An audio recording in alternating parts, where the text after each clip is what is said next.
For additional assurance, we have another label. I'm referring to the cap. People may ask me that is it a fard to wear a cap? There is no verse in the glorious Quran saying that it's a fard to wear a cap. Neither did our Prophet said that it's a fard to wear a cap. So I wouldn't say it's a fard.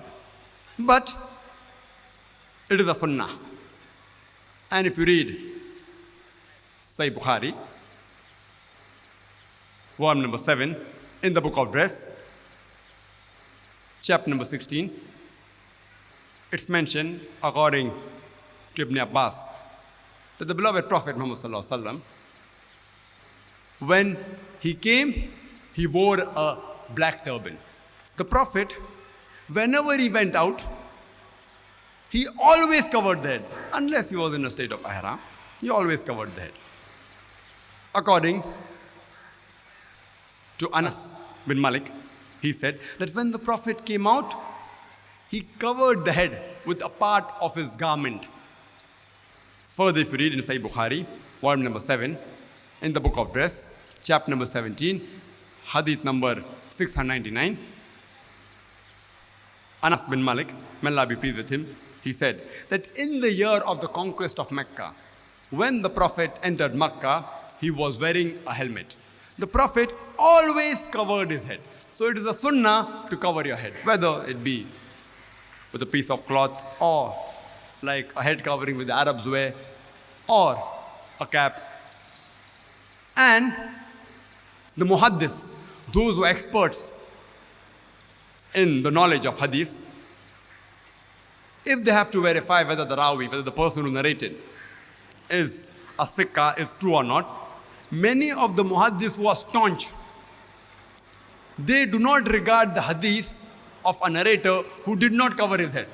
Because if a narrator did not cover his head, the staunch muhaddis say, we will not accept his hadith. So imagine it is a sunnah to cover the head.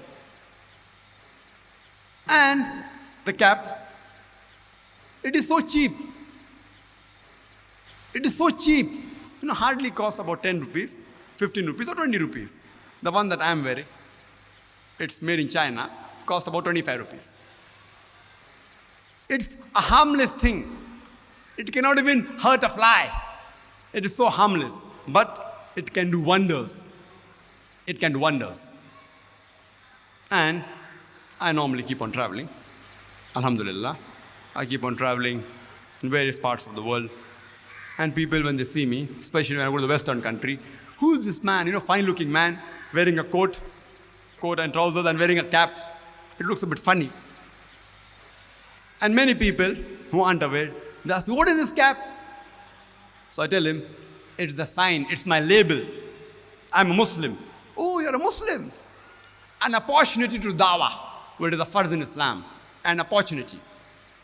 People wonder, what is this person, wearing a fine type of headgear? They come and approach you. They are giving you an opportunity to open your mouth. It does wonders. People start respecting you, alhamdulillah. It's a harmless thing. It can't even hurt a fly, but it does wonders. And if suppose you're working in an office which is being owned by a non-Muslim, and if suppose he does not like you wearing the cap, it's very easy. Take it out and keep it in your pocket. But the moment the office time is over,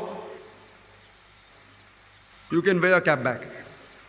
It's your right. He's only paying you for 8 or 10 hours that you're working for him. But the moment you come out, you can wear the cap. It's preferable to wear it always, but suppose you have a certain problem that you have to work in that office, and if it doesn't allow you, no problem. Take out the cap and keep it in the pocket. It does wonders. When we go to the mosque, alhamdulillah, we see that the majority of the Muslims, they wear the cap, alhamdulillah. But when they come out, most of them put it in the pocket. Why? What is the problem? Are you afraid to identify yourself with Muslims outside? Are you afraid? What are you afraid of? In the mosque, alhamdulillah, you wear the cap. But when you come out, you put the label in your pocket. See, in the mosque, people recognize you're a Muslim.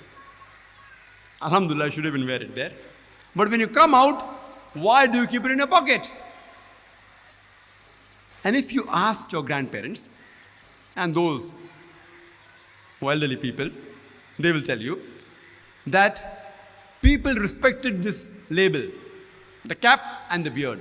And the non-Muslims, very often, when they wanted to hire a taxi, a cab, they searched for a driver who wore a cap and a beard. So that, these are Muslims, they're honest people. They will not cheat us. They will not take us for a ride.